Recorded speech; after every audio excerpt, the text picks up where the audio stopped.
Hello, Said. Hello, Razan. How are you? Good. How are you? Good, good. So good to have you here. I want to introduce you to our group. This is Dr. Said Nafai. He is a lot of things. That is not just one thing to describe what Said does and who he is. So I'm going to let him speak to himself, but I'm so excited to introduce our second co-founder, Dr. Said Nafai, to this community. So welcome on board, Said.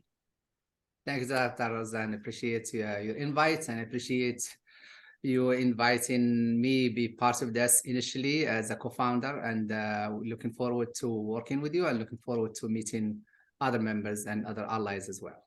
That's amazing. Thank you for agreeing to this. Okay, so we have a set of questions we ask. So let's start with you telling us a little bit about your OT background, where you got your degree, how did that happen, and where you are right now. Yeah, well, my journey as an OT is kind of unique. I studied law initially in Morocco, and I went to Austria to finish it.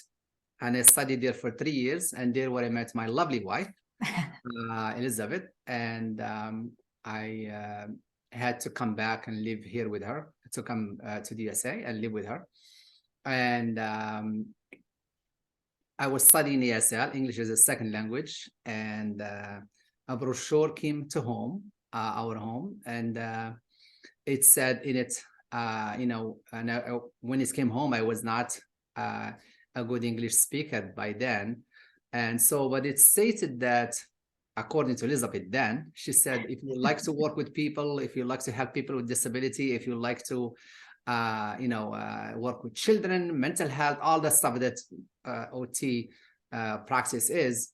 And she just came with the brochure and she said, here, when you finish your ESL, go study this. I was like, okay. And the rest is history. But within that, initially, I actually studied at Queen Sigmund Community College in Worcester, where we live right now. And I become an OT assistant. And that's why I love, the initiative now of EOTA and other professionals to include OTAs in the language of our practice, but also in activities and leadership. And after practicing as an OT assistant, I found, with my goal and vision to bring OT to Morocco, I need more. I need more, in my tools box. And so I went and I studied at Salem State University in Salem, Mass. To become an OT, and I did my bachelor and then my master's. It took me about 5 years because I was working full-time as an OTA, and then I was going to school. And I become an OT, and then I started doing some teaching around 2011, 2012, and then I went back in 2013 to Boston University, where I got my post-professional doctorate degree. And I started teaching. That's my 10th year teaching as a full-time professor now at the American International College in Springfield, Mass. At the same time, I still do work at the hospital and a nursing home as an OT, which keeps me connected with what I teach. Yeah. Yeah, you're a busy guy. That's amazing. There are some things I didn't know about you, and I work with you a lot, but I didn't know that you were an OTA before, which is fantastic because we're not having enough conversations about OT and OTA collaboration. We're not talking about the gap enough. We're not talking about how we can, tap into, their skill set and how we can make this a much more cohesive community. So I'm so excited to dig into that. So expect a lot of questions about this down the line. So that's great. I'm glad Elizabeth talked you into this, and I agree, she is a lovely person, and I can't wait to have her also on this group and learn more about her experiences. Yeah. So now we know who you are as a professional. Where can you talk about your experience as an Arab OT coming to the States. Tell us how the journey looked like before, and what are your realities right now? Yeah. Well, I have been in the USA now for 23 years, 24 years. And so it's kind of, we went through the worst of it, as you all know, September 11 in 2001. And, you know, the backlash against Arabs and Muslims. I was then a student at the Queen Community College studying ESL. And so you can see the perception of people, the way they are looking at you are like it changed as you are like the one who committed that horrific act. Like you're the And threat. also it's affected my family too. My wife, Elizabeth, she was a teacher, then she's an OT now, but she was a teacher. And she wears a headscarf, and she is an American, born and raised here, and her family, I mean, goes way back, like 4 centuries here in the USA.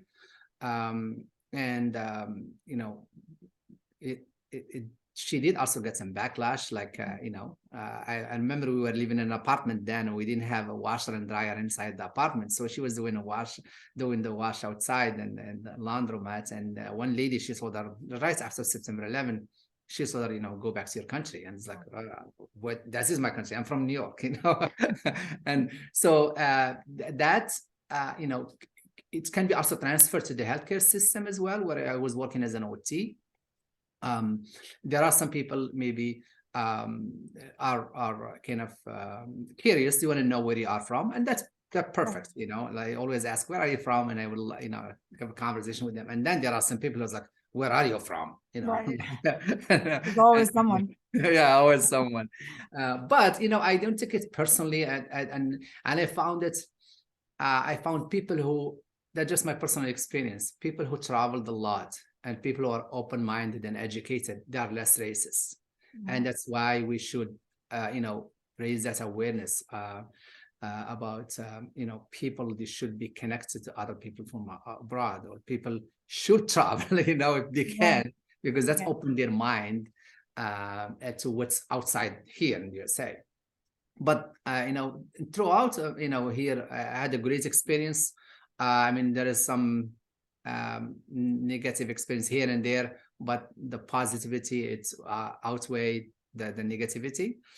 And the people who maybe can be racist or prejudiced, or the moment they'll find out that you are helping them, and you are there to promote their health and wellness and advocate for them, it changes. I had an experience I would like to share with you. I had one guy who literally said to me, I hate Arabs, I hate Muslims. And by the end of discharge, he looks at me in the eyes. I said, Said, you changed my mind now about Muslims and Arabs, and thank you for what you did for me, and things like that. And I think we do have to also say who we are. I work also with people who are like hiding their identity. And they are not comfortable saying who they are. And I am not that person. I am always putting in front. I am originally from Morocco. I'm an Arab and Muslim person. And, and also I'm allies for all the, underserved or, marginalized population that we also like to promote through this group as well. Right. And thanks for sharing these stories, Said. I also I didn't know a lot about this, but I do agree with you. Travel does erase, misconceptions and ignorance about cultures. And it really links it back to cultural humility. I mean, we talk about cultural humility. It's a process, and it takes actions to get there. So, and I think travel is one of them. And I know you run the trip to Morocco every year, and it's a fantastic trip. So I encourage other people to try that out and see how that adds to your set of knowledge about other cultures. Yeah, well, thank you for Columbia University has been an amazing group for this trip. It is like their 5th year with us, but also we published 2 studies about this, how service learning students helped students open their mind to different culture, help them during their field work, and also help them during when they become practitioners. And we publish them here in American journals, OT.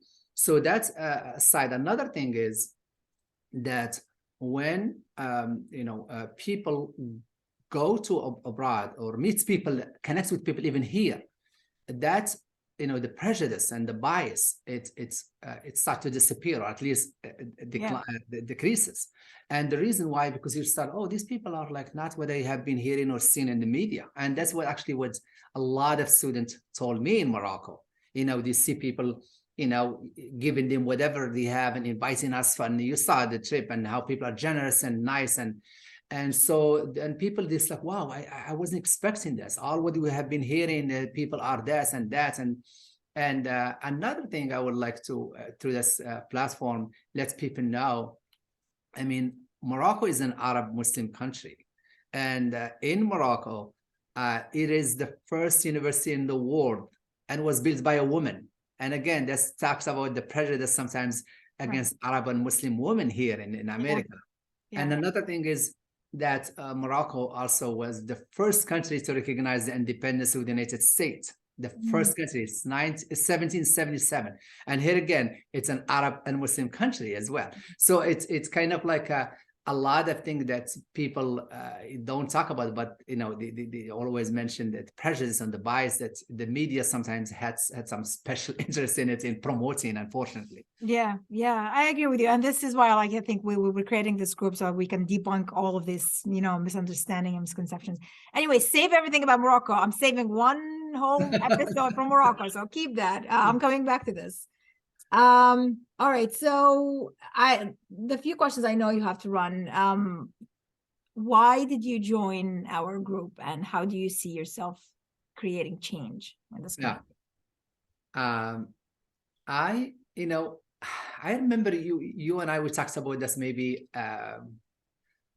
4 years ago or more in some AOTA conference, and it was like, let's do it. And Corona came and then we kind of like postponed it.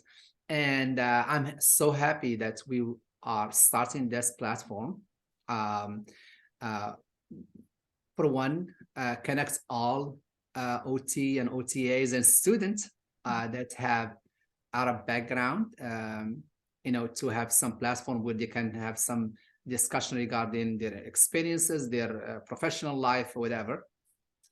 And also, connect with some allies that they want to learn about us and learn about how to maybe support their own students. I remember in 2018 or 2017, Elizabeth and I and one professor from Sarah from West Michigan University, we presented a poster about how Muslim students have difficulties in some of the level 2 field work here, right? Regarding maybe their prayer time, regarding their fasting, or regarding whatever, maybe wearing the headscarf, and these things can be all, discussed and see how to can maybe, find ways to make it part of the identity of it, because it is part of the identity of that student, but also maybe how the person understands who is the clinical supervisor or maybe the professor. And there is a lot, I think, that we may not be understanding until we dig deeper and talk about it. And I think this platform is great for this. Yeah, I agree with you. And I think like misconceptions, they permeate in the classroom and fieldwork education. So I really hope that, we're going to take good steps toward that goal. So we're on the same page, music to my ears. And great. I think when you create space, the word gets out. I'm already receiving invitations to speak to students and other institutions about, the Arab identity and how that connects with occupation and occupational therapy practice. Sure. So I hope, we spread the word and make some change together. That's great. All right. So my last question is, what is your message to the allies of in this group, and how can they help us get there? first I would like to thank them for joining us and for thinking even to be part of this. And also, I would like to offer them, how also we can help them, or maybe some of the questions that, because sometimes, like, that's my favorite things to say is we just don't know what we don't know, and but if there is something that they don't know, they can freely ask. We are not going to take it personally, just ask. Sometimes all what between not understanding and understanding, just a question you need just to ask. This is a funny story. I remember visiting one of the biggest in Basel, in Switzerland, a spinal cord injury clinic. And I remember the nurse who was giving me the tour with the OT there. He mentioned that, one patient from Libya, Muslim patient, had a rock next to his head, and the nurse always go and removed it. She thinks he's gonna like hit them with it or whatever. She's like, why hit them in a rock? And then the poor guy, he gets up in the morning, where is my rock? Where is my rock? But again, not understanding that rock is used for evolution for somebody who want to pray, parts of it, again, the faith. I think sometimes we just need to ask, like, should that mean just ask, why do you need that rock? And then he will tell you why, instead of just hiding it, thinking that. So anyway, it was a funny story that he told me, and he told me why. He explained to them it's for his prayer, he needs it. But again, sometimes we just need to ask a question. And also having these allies with us will also help us, maybe us to be maybe an example for other marginalized groups, maybe that we can help them create a platform. And why not, again, joining in many platforms together, or one platform together with many other marginalized groups, and promote diversity, promote minimizing bias and prejudice, and inclusion, and so many things that the DEI talks about. And unfortunately, there is a lot of, and I like how Ida mentioned it last week. Instead of just talk the talk, we need to walk the walk, And a lot of universities now and stuff, they are just having pictures of students of different background in their posters and in their activities and pictures and that's, but what are you doing? What are you doing for these students? And I think a lot of times it's us also, we are responsible for not talking, not promoting. And I will give you an example, like what I teach, I talked to the university and it's the college, and they said, we are Muslims, we fast Ramadan, and students here would like to do a day of iftar, like breaking the fast one day, and invite students and parts of DAI and stuff. And they said, let's do it. And so now we're going to have the first iftar in our college, and also a prayer room where people can go pray as well. I think sometimes it's on us. We need to talk and we need to promote and also ask for allies. There are so many allies that they want to help. We just need to reach out to them, like the amazing allies we have in this group. Right. That's a great message, and I hope it really lands and spreads. And thank you for that, Said. I really do believe that, we're always one question away from understanding more about each other and learning more. And I love what you did with the iftar thing. I think we need to more of it. And I do believe it's a two-way street. Let's both communicate. So it's not always, never take a passive approach. People need to learn about me. I'm against educating other people at the same time, but it's not educating. It's sometimes communicating. Let's just, show what we have and what we do. Yeah. Okay. We're out of time, but we will get more of you, Said, in the future. Thank you so much for coming today and talking about yourself and your background. I guess any last thoughts? No, thank you. I enjoy talking to you, and I enjoy again being part of this group and connecting to. I saw the members. There's a lot of great friends there, and new people that I would like to know more about. And I like the diversity already. There is a lot of OTAs, there is student, there is OTs. So looking forward to connect with all of them, and looking forward to talking to you soon. That's great. Amazing. All right, Said, I'll talk to you later. Thank you so Right, much. take care. Bye.